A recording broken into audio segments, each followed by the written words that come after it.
Ladies and gentlemen, we have had the occasion of listening to many speakers talk about the value of education. And I have no doubt in my mind that nobody can debate against the value of education. It is not lost on me that the theme of this particular prize-giving come Education Day is education for the global arena. You know, Honorable Kogo, we are gathered here today, and there are many who may think that this is a small event.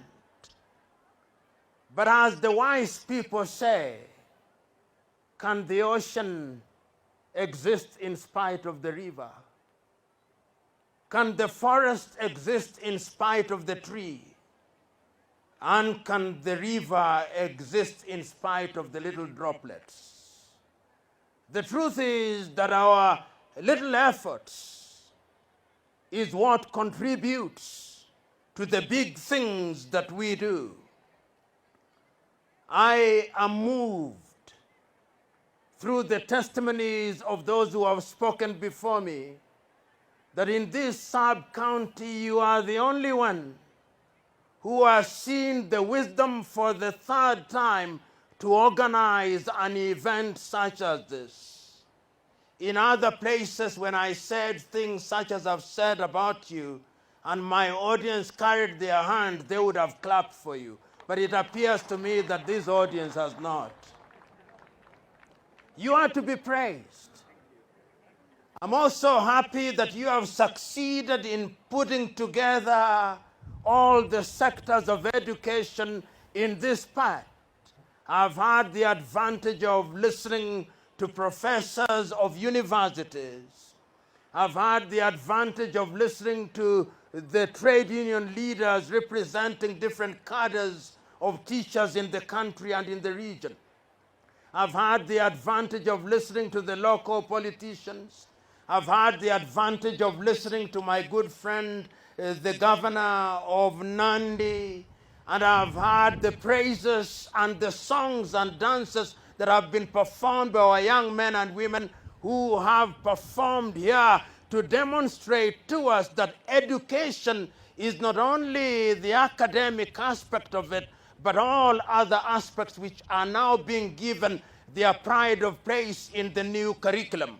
We are praising you and those who have worked with you, and we want to encourage you because this is the generation that will ensure that our country realizes our potential. You know, when I read history, and many of us will remember that history, it was said that on the eve of independence we had identified three enemies. That we had identified poverty, we had identified disease, and we had identified ignorance. We therefore, throughout the over 50 years of independence that we regained in 1963, given pride of place to education as the key that will open to us and for us the doors of prosperity. And what we are doing here and what we are reminding our young men and women who are assembled here today is that education is the only thing that equalizes many men and women. If we were to ask those who are assembled here, whether they are professors, whether they are doctors, whether they are lawyers, whether they are teachers, whether they are accountants, whether they are business people, whether they are politicians, they will tell you the single thing that equalizes people is education. Education is the equalizer because it is still true that the mind is the standard of a human being. No matter how tall you are, if your mind does not work well, you are just a tall fool. No matter how short you are, if your mind does not work well, you are just a short fool. But if you have a mind, no matter how tall and no matter how you look like, we will recognize that there goes a man and a woman whose mind speaks for itself. And that is why we are celebrating the men and women who have organized this event. And that is why we are encouraging our young men and women that if you are to be celebrated 10 years from today, the only thing that you must focus on is education. But you know, there is the tendency of thinking that if you are a village champion, you are a champion. No. A village champion is not a champion, he is only a champion in his village. It is the great Tanzanian musician Baraka Mwinshehe Mwaruka who sang Jogoo wa shamba hawiki mjini. And I'm telling you and reminding you that if you are good in Kapsabet, you are only as good as you are good in Kenya. And that is why every time I celebrate Kapsabet High School, because you are not only good here, you are good nationally. And when you are good nationally, it means you are good in the East African region. And when you are good in the East African region, you are good in Africa. And when you are good in Africa, you can now compete with the world, because that is where the competition is. You know, Grace, who is a CEC, and whom I have met today, as we were listening to the performances that we were enjoying, we shared, and she told me that she was once a teacher, a high school teacher. She is now a CEC at the level of policy formulation. The beauty of education is that it opens many doors for you. You can choose to be a teacher, and when you are tired of teaching and you are sitting at home, some governor, including my good friend Sang, will identify you and make you a CEC. That is what happens. But if you did not go to school, we will never find you, because you will be hidden in some village doing next to nothing, which is not good for you and for anybody. We are therefore encouraging you to use the occasion that you have to ensure that you prepare yourself for tomorrow. The professors who are here will tell you, and I'll name them by name. Professor Ngala was sitting comfortably in his rural home, and sometimes in Mombasa. Then, because he went to school, the President of the Republic of Kenya and other institutions saw the wisdom of choosing a wise man, and behold, he is the chair of Koitalel. If he was a beach boy in Mombasa, he would be walking half naked, being useful to nobody except himself. But today we are celebrating him because of education. Professor Mayo, who is sitting here at Baraton University, the reason why he was selected is because there is something in his mind. The directors of education that you listen to here, they are men and women that we are celebrating because there is something between their ears. And when there is something between your ears, you don't have to tell us. You open your mouth and we know that there is something useful between your ears. Today, therefore, we come here not to make many lengthy speeches. We come here to remind ourselves and to remind the young men and women that there is a future, that the world is looking for new young men. And what are the new young men that the world is looking for? The world is looking for new young men who are disciplined. Because discipline is at the heart of who you are. No matter how educated you are, no matter how rich you are, if you do not have the gift of discipline, then you are a danger to society. Today, I am asking you, young men and women, be disciplined that you may be a good global citizen. The world is looking for young men who are humble. Humility is the mother's milk of greatness. If you see any man or any woman who, because they have gone to school or because they have wealth, are arrogant and shun humility, they are a danger to themselves and danger to society. Today I'm encouraging you, young men who are here, embrace the gift of humility. God is looking for young men and women who believe in integrity. No matter how clever you are, no matter how rich you are, if you have no integrity, then you have no value to your society. Today we come here to celebrate you because we hold the view that education is going to give you the integrity that you need in order to survive in the world.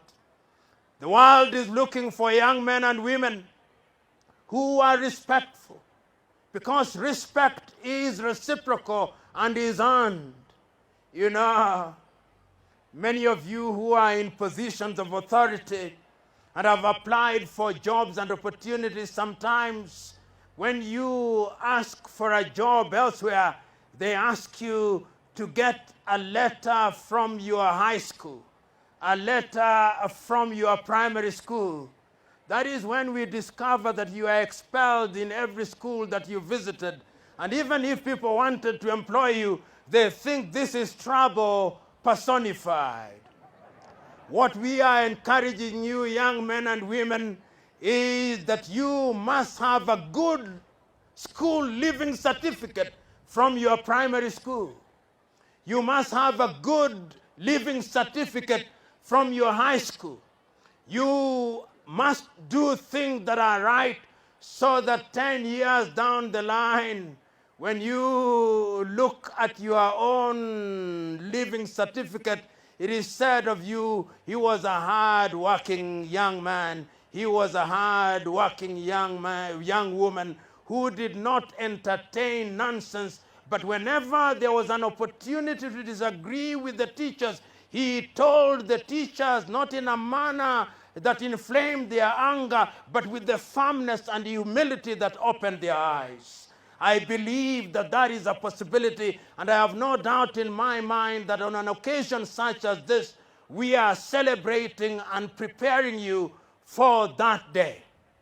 That is the man, that is the woman that education should prepare. As I conclude, because conclude I must, we must therefore ask ourselves, are we prepared for the future? Today, when you walk around the world, you discover that competition is very stiff. When you walk across Africa, you discover that there are many opportunities. Today, when you walk in Kenya, you discover that there are many opportunities. But those opportunities are only there for those who are prepared, and those who have been prepared, and those who have the ability. We live in a country and in a world where everybody thinks that when they have graduated, they must be employed. The world is now looking for young men and women who can innovate, young men and women who can invent. The world is looking for inventors and innovators who themselves are going to be job creators.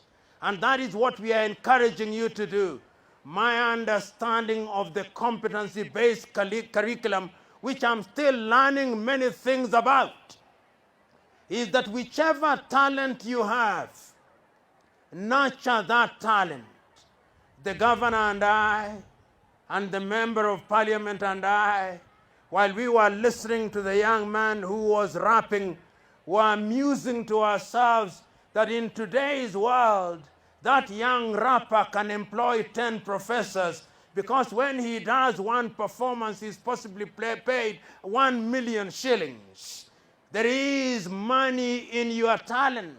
If you are to be a good musician, be a good one who is celebrated across Africa. If you are to be a good runner, be a good runner like your kinsman Eliud Kipchoge. I'm quite certain that if Eliud Kipchoge were to come here, he could very easily, and I wish he was here, he could very easily give each one of us on the dais about 1 million bob. And his account would not even be disturbed. And the only thing that he has perfected is that he is disciplined. He just doesn't wake up one morning and say, I'm going to run. There is preparation for whatever you do, at whatever level. If you ask the men who are sitting here, who are professors, they don't sleep. They are writing on a daily basis.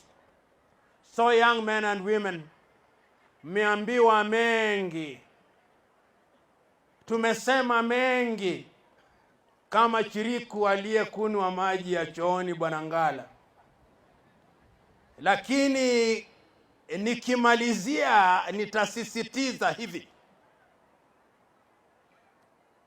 siri ya kujiendeleza kibinafsi ni lazima uwe na nidhamu.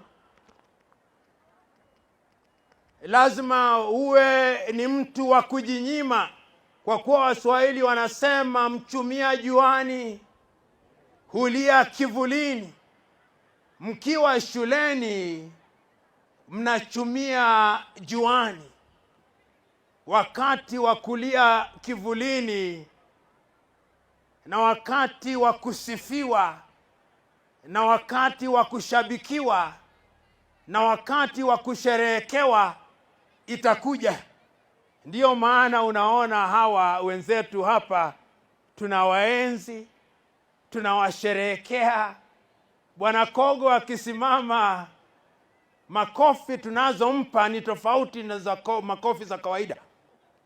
Kwa kuwa ni daktari na mbunge, alichumia juani, sasa anakulia wapi? Bwana Sang alijinyima, amechumia juani, sasa anakulia kivulini. Sikumuona akiingia Bwana Sang, lakini akitembea katika mabarabara ya Nandi anatembea kwa ving'ora. Kuna magari ambayo yanamtangulia, kuna maaskari ambao wanampa salute. Kwa nini? Kwa kuwa alichumia juani, sasa anakulia kivulini.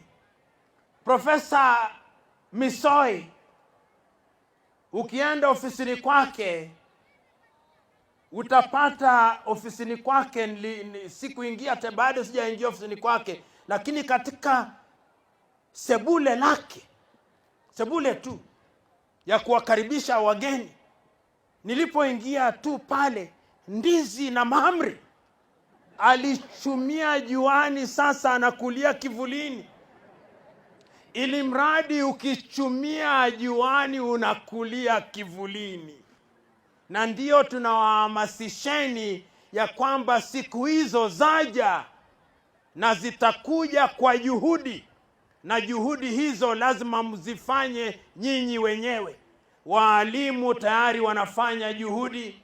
Wao wanakuja darasani, wakija darasani kila mwisho wa mwezi fedha zao zinaingia katika akaunti zao. Walichumia juani, wanakulia wapi? Kivulini. Kuna makasisi, kuna maaskofu hapa katika kanisa mbalimbali. Msifikiria kwamba tu walionekaniwa na Bwana, la hasha. Bwana aliwaonekania, lakini pia walienda shuleni. Ndio Bwana siku hizi anaonekania wale ambao wameenda shuleni. Hii mambo ya kwenda kama Paulo izia, ukienda Damaski kisha atajitokeza ghafla bin huu, siku hizo alikatiza mtindo huo. Mtindo wa sasa ni ya kwamba lazima uende shuleni, ukisha panuka katika akili ndio Bwana atakuonekania, sivyo makasisi? Kwa hivyo ndugu zanguni, asanteni sana. Ninasisitiza ya kwamba nina hakika ya kwamba hatua ambazo zimechukuliwa na wazazi na waalimu na wahusika wote, wadau wote, ni hatua ambazo zinastahili kushabikiwa, na ni ukweli usiopingika. Ni ukweli usiopingika ya kwamba kizuri chajiuza, chema chajitembeza, na ni ukweli usiopingika ya kwamba chanda chema huvikwa pete. Daktari ndugu Kogo, wewe ni chanda chema, tunakuvika pete. Wanafunzi ambao walipasi katika mtihani, nyinyi ni vyanda vyema, tunawavika pete. Walimu ambao mlishiriki katika kuandaa na kunoa vijana hawa, nyinyi ni chanda chema, mnastahili kuvikwa pete. Wazazi ambao mlijinyima ili kulipa karo, nyinyi ni chanda chema, mnastahili kuvikwa pete. Na mwisho kabisa, tukumbuke ya kwamba siri ya maendeleo ni vijana wenye malezi bora, siha njema na bongo kali. Vijana hawa nina hakika, nikitumia mfano wa Kapsabet, wana siha njema, malezi bora na bongo kali. Mungu awajalie leo na siku zote za usoni. Na nyote ambao mnapendana, kongole siku hii ya wapendanao.